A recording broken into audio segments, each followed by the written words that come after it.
For today's Politics on Point, I thought it'd be nice to take a stroll around the park. And luckily, the city of Cleveland has a lot of parks. The Cleveland Metroparks is a collection of 18 reservations, 9 golf courses, 8 parks, and the Cleveland Zoo. But did you know that they have an interesting connection to the state government?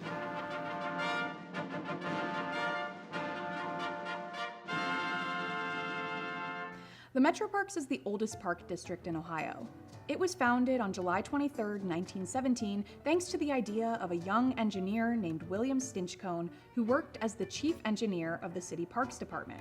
After years of planning, he lobbied the Ohio legislature to amend the state constitution to allow the authorization of natural resource conservation for counties in 1913. Lobbying means to present information to politicians to attempt to influence their opinion.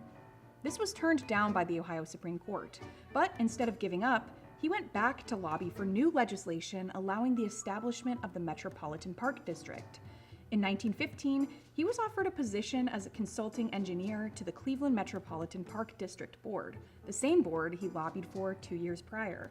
He immediately got to work, hiring a landscape architectural firm who drew up plans for a system of connecting parks. In 1917, Stinchcomb returned to the State House as an officer of the Metropolitan Park District Board to propose a bill authorizing the board to impose a tax to fund the property acquisition.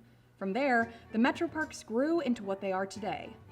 Now, the government still plays a big role in the Metroparks organization. The parks are recognized as a separate political subdivision of the state of Ohio.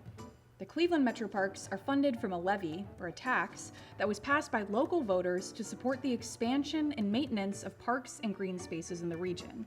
The Metroparks are also governed by a 3-member Board of Park Commissioners who oversee their operations and ensure all parks are well maintained and accessible to the community. The Cleveland Division of Police also has a special department called the Cleveland Metropark Police who work to ensure the safety of the park's lands. The Metroparks continue to provide nature experiences to residents of all ages with a little help from the government. It's funny that all the work done indoors is what's allowing me to take a sunny break outdoors.